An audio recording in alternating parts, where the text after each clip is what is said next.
Always unplug the oven and let it cool before replacing the light bulb. Only use a 25-watt, 120-volt G9 oven bulb. First, remove the wire rack from the oven before replacing the light. You'll notice the light is positioned on the left-hand side of the oven cavity. Position your fingers on the outside of the light housing and gently pull the glass cover away from the oven wall to remove it.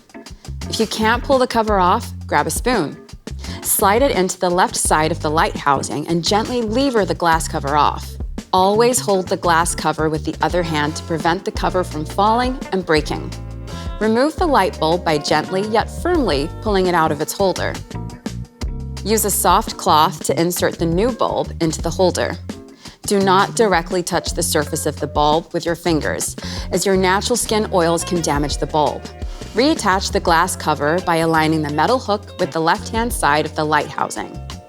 Slide the opposite end of the glass cover into the metal bracket on the right side of the housing. Finally, push the metal hook into the left side of the housing until it's secure.